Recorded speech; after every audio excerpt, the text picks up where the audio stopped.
Well, well, well.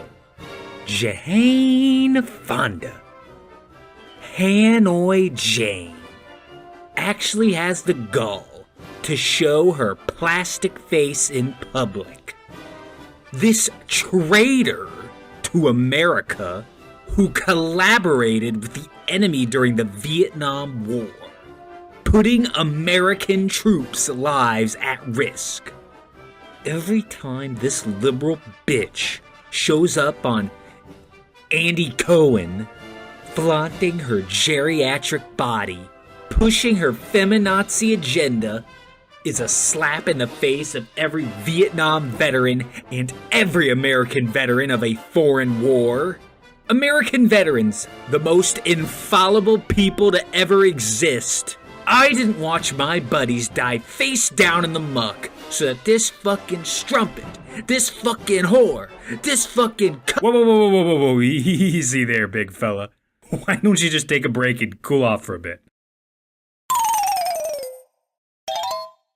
Actresses often get a lot of hate by the public, usually for the most stupid and fickle reasons. It seems like every other week, there's one specific woman in Hollywood who's the focus of all this collective ire. And eventually people get bored and move on to the next target. But I don't think any actress has had more longevity at being hated than Jane Fonda. She's like the Cy Young of hated actresses, where there's such a wide gap between them and the runner-up. Man, no one's ever gonna come close to breaking their record. While she's not quite public enemy number one like back in her heyday, she still has a dedicated Grateful Dead level following of people who despise her entire being. Now you're probably thinking, Jane Fonda? You mean that nice old lady on that Grace and Frankie show that my grandma watches? Why would anyone hate her? Well, it all stems from her anti-war activism during the Vietnam War and the gradual evolution of the Hanoi Jane myth that cannot seem to end. Every now and then, some sanctimonious conservative fuck pops up and rehashes the same bullshit complaints, twisting her anti-war efforts, like meeting imprisoned American POWs, into making it seem like she was reenacting scenes from The Deer Hunter. Three. Im! Là chân nó. Có bao nhiêu? Không mau! No more. Mau! Mau! Mau! God damn it! I first heard about this animosity back in like 2005 when her movie Monster-in-Law came out. She was at a book signing and some veteran Navy jack-off spit chewing tobacco in her face. Whoa there, buddy. Save that hostility for Congress when they cut your medical benefits.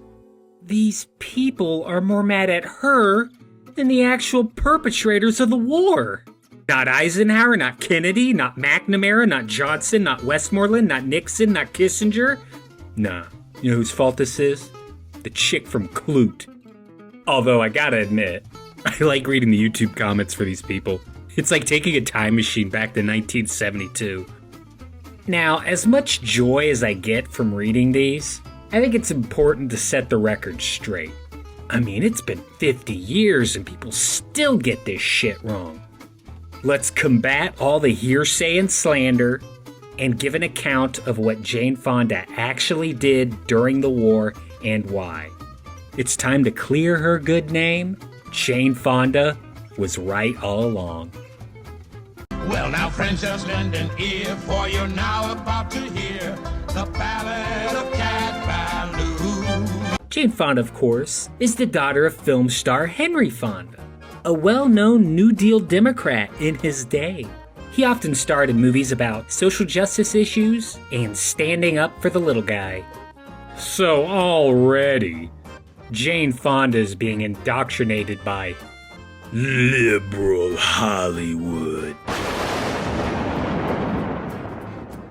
Poor gal, she never had a chance. After studying at the Actors Studio, she quickly made a name for herself in the early 60s, starring in movies like Cat Ballou, Barefoot in the Park, and Barbarella. Dude, she totally gets buck naked in Barbarella. So fucking hot. Get out of here, man. Barbarella was directed by her future husband, French filmmaker Roger Vadim, which I don't see the appeal. Ugh, that fucking Frenchman trying all that slick shit to get with her. I know your game. Oh, Jean, you are so intelligent and beautiful. Let us have ménage à trois with Parisian girl. Oh. Living in France, during the height of the country's student protests and interacting with leftist intellectuals, solidified her view on civil rights and left-wing causes, becoming what she called a small c communist. Oh, see? Right here. This is when that Marxist shit started infecting her brain. This reflected in her film work as well, as you can see a shift in what kind of movies she made. Instead of light romantic comedies, they're heavy, socially minded dramas. They Shoot Horses, Don't They?, Julia, The China Syndrome, and Coming Home. Which leads us to her involvement in the anti-war movement during the Vietnam War. She has the smile of an angel, fights like the devil. I should probably explain the Vietnam War. I'll give a quick summation. All you need to know about the Vietnam War is that there was a small country suffering under poverty and political repression, while a bigger country exploited resources and labor. The smaller country wanted independence and autonomy, and the bigger country didn't like that shit. As the war progressed, America struggled to maintain dominance and quickly lost control of the situation, having no answer for the Vietnamese strategy of guerrilla warfare. No matter how many bombs America dropped, and they dropped a lot, they could not kill Vietnam's spirited commitment to sovereignty. Because the Vietnamese people believed, as someone once wrote, they had nothing to lose but their chains. And they won. They won! Vietnam won the war! They did it! They were the Cinderella team that pulled off the upset against Goliath. Vietnam won! One shining moment, it's all on the line. One shining moment, they're frozen in time. And America has been on a losing streak ever since. Domestically, the home front was split on the war, with younger and working class people staging protests throughout the country, wanting an end to both military intervention and conscription.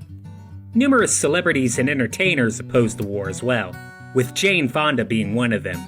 She spoke at rallies organized by the VVAW, the Vietnam Veterans Against the War, raising funds as they toured college campuses.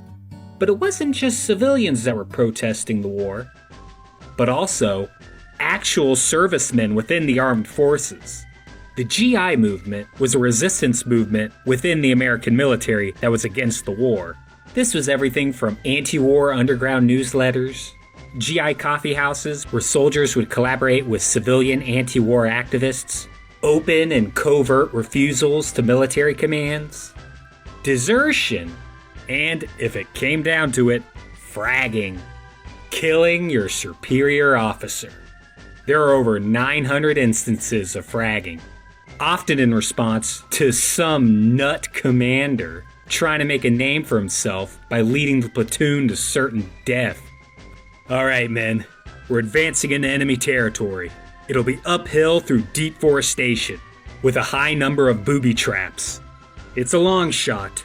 Many of you will probably die, but if we pull it off, I might get a medal. Man, fuck this. To cater to this growing GI movement, Fonda teamed up with organizer Fred Gardner and actor Donald Sutherland to form the FTA Tour. FTA meaning Free the Army, a winking nod to the expression, Fuck the Army, popular among soldiers. The FTA shows were a counter to the long-running USO shows hosted by comedian Bob Hope since the 1940s. Many soldiers have grown tired of Bob Hope's dated humor and pro-war message. God, imagine being some poor 18-year-old kid who is drafted, knows the war is a giant mistake, and you have to sit there watching some senile old hack carrying a golf club recycle jokes from 20 years earlier. In fact, forget Kaye-san. There are no bigger bombs from the war than Bob Hope's material. I haven't seen this many bodies on the beach since Frankie Avalon and Annette Funicello. Boo! An FTA show consisted of skits and musical performances with an anti-war sentiment, and addressed issues like sexism, racism, and labor solidarity. There were a variety of different entertainers besides Fonda and Sutherland. Musicians like Nina Simone, Johnny Rivers, Swamp Dogg, and Country Joe McDonald. Also actors and comedians like Peter Boyle, Dick Gregory, Elliot Gould, Ben Vereen, and Paul Mooney. And yes, that Paul Mooney.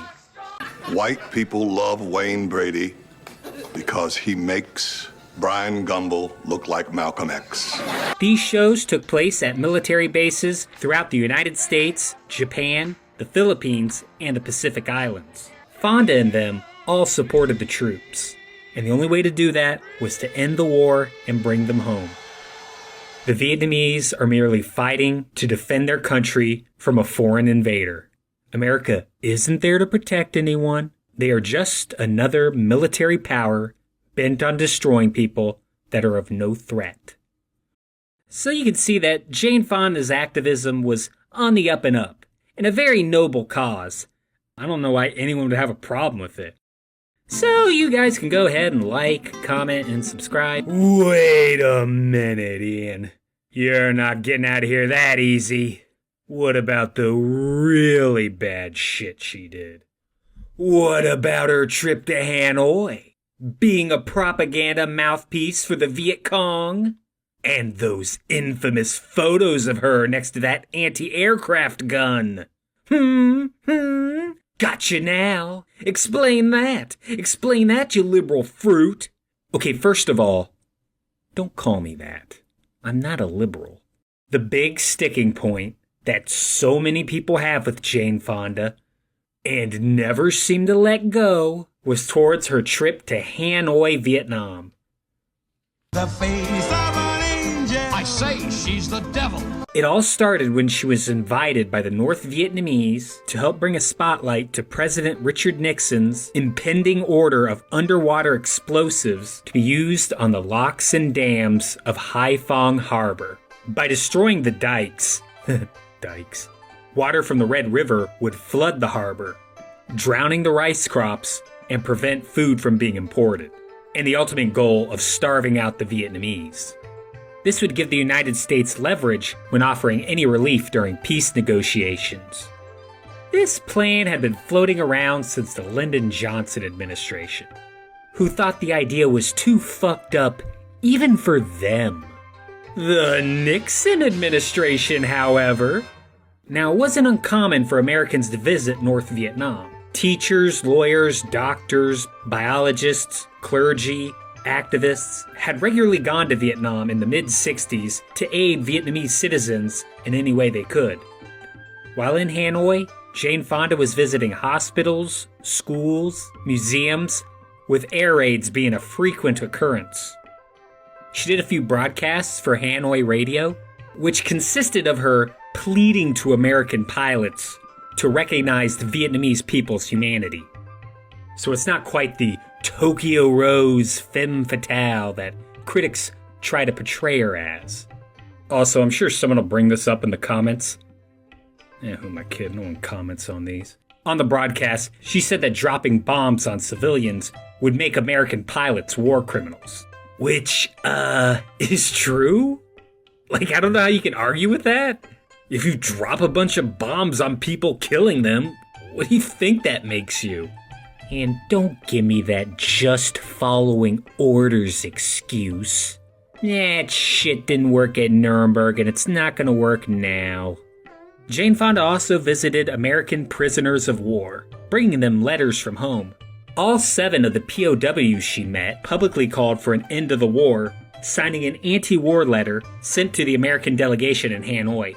They were lucid, appeared healthy and fit. It sure didn't look like they were tortured. If they had, it certainly hadn't been in a long time. And they weren't brainwashed either. This ain't the Manchurian Candidate. In fact, their biggest fear was that Richard Nixon would get reelected and end up dropping a bomb on the prison they were at. And the final election results are Richard Nixon with 49 states. George McGovern, 1. Yeah, fuck.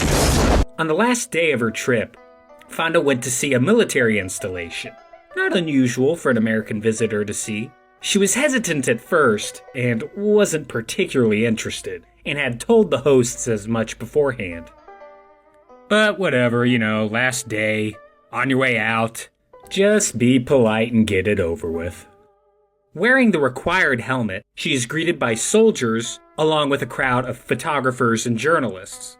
The soldiers sing a song about their Independence Day, with words about equality, life, liberty, and the pursuit of happiness, purposely echoing the American Declaration of Independence.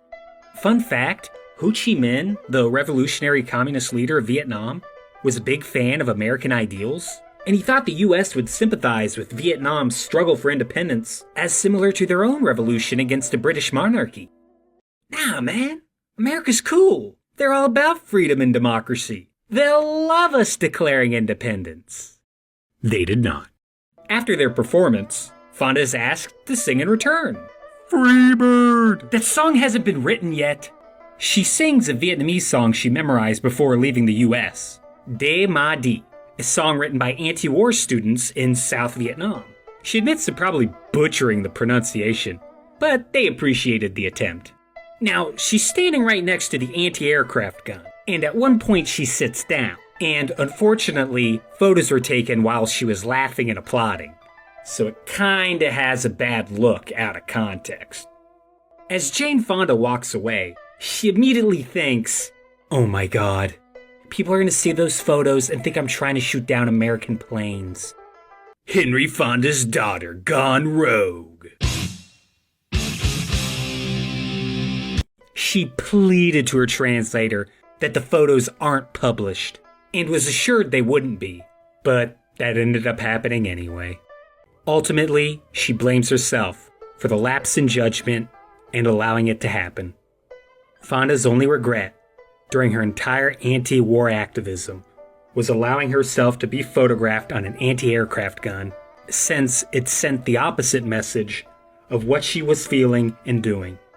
It was terrible, a terrible lapse of judgment to have allowed myself to be put in a situation where I looked like the enemy of the soldiers that I had been working with for years to try to help. The men who brought me into the anti-war movement.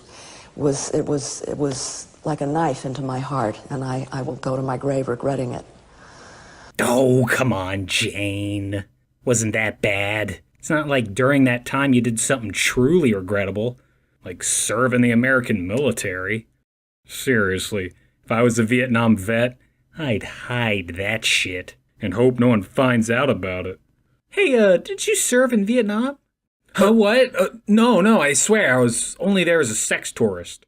When Jane Fonda returned to the U.S., she was accused by 2 representatives of treason, having given aid and comfort to the enemy, and a Republican county chairman in New York called for a boycott of her films. Is it really a boycott if it's over something you were never going to patronize to begin with? Like, this motherfucker was not going to pay to see an adaptation of a Henrik Ibsen play. Get out of here.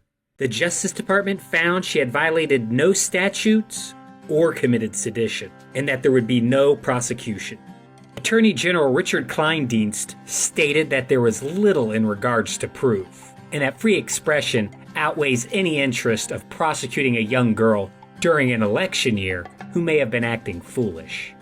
The FBI's in-house reviewer, looking at Fonda's files for a potential investigation, wrote that it should be discontinued and that there were more important matters that needed attention.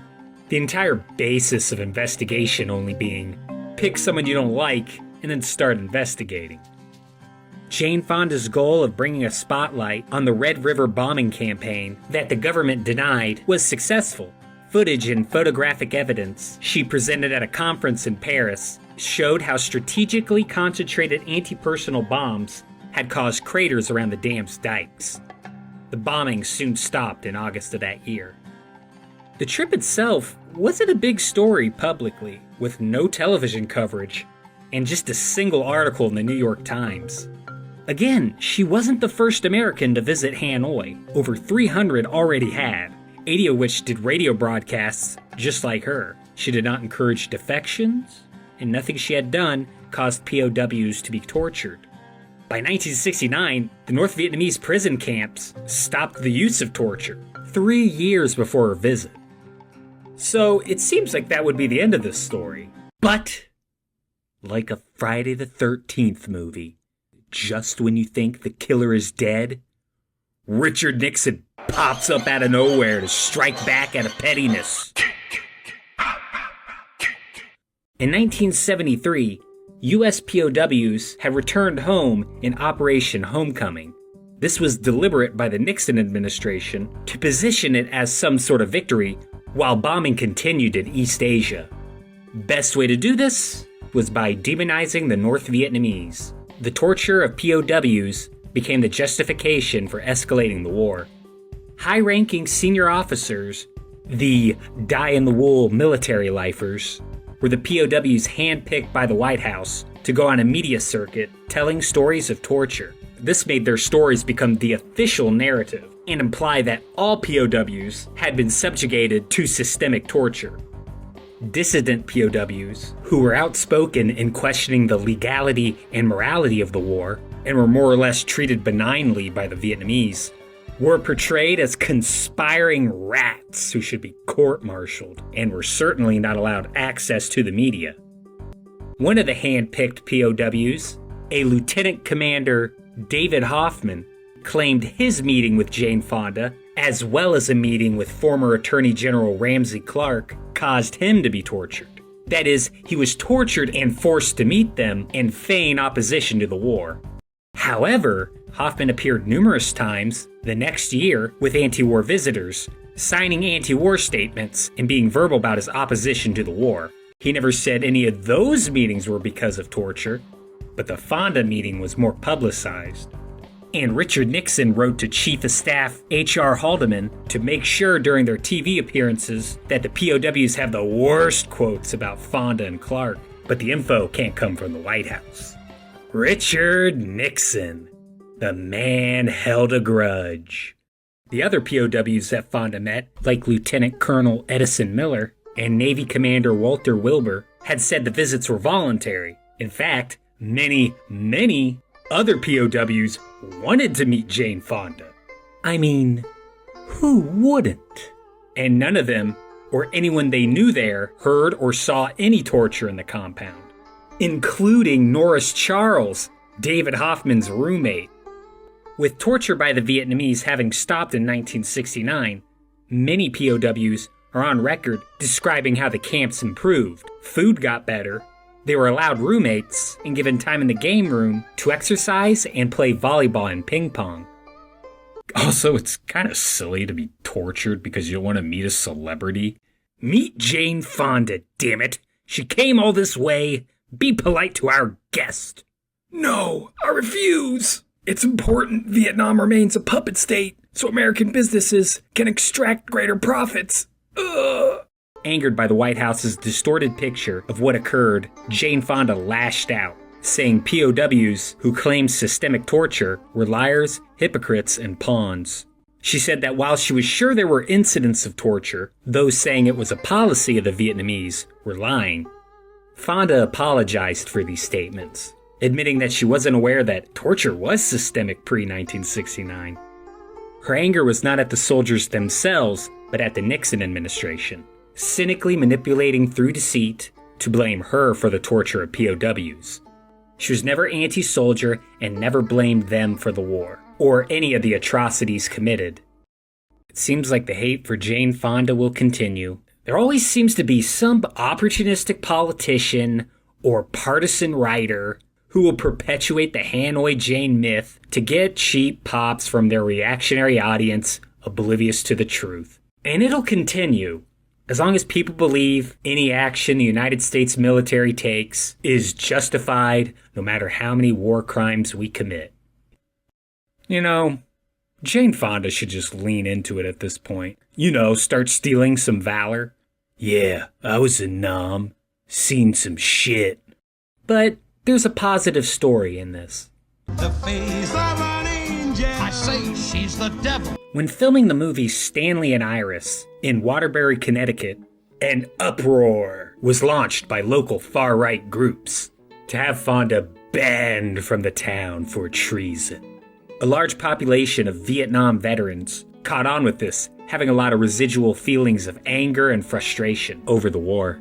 And Fonda was the perfect target. Jane Fonda asked to have a meeting arranged with vets she upset, believing a face-to-face would have a positive effect. So, here she is, Jane Fonda, Hanoi Jane, without escorts, without bodyguards, all by herself, in front of 30 or so Vietnam veterans who hate her guts. They're wearing Hanoi Jane buttons, traitor hats.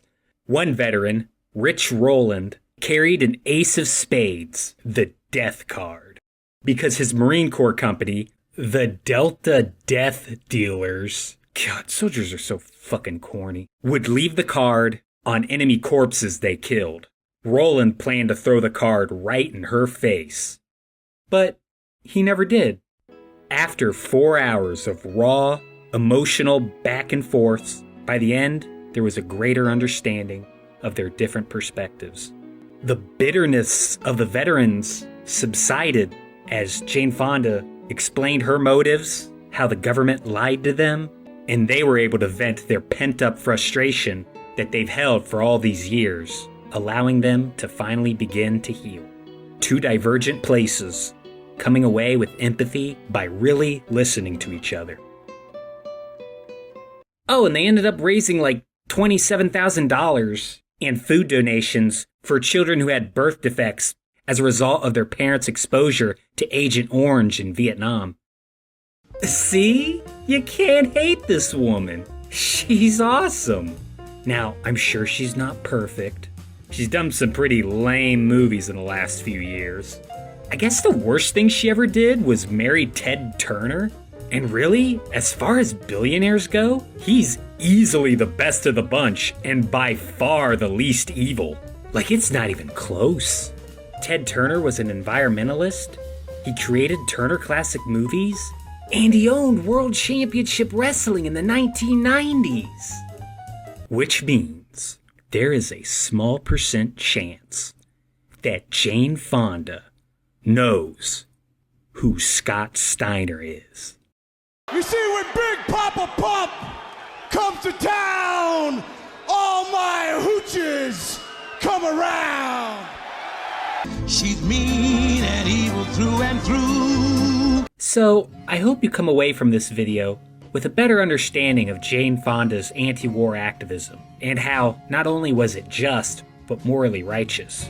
I know she has her regrets about the photos and some of her harsh comments, but I don't think she has anything to be ashamed of. I hope her actions inspire other people, whether it's celebrities or regular folk, to speak out against imperialism and genocide. And the only way to do that is to be as loud and disruptive as possible, no matter how many people it pisses off. Cat Ballou, Cat Ballou. Oh, and while we're on the subject of politically outspoken actresses from the 70s, Vanessa Redgrave was right about Palestine. Fuck Israel. She's mean and evil through and through.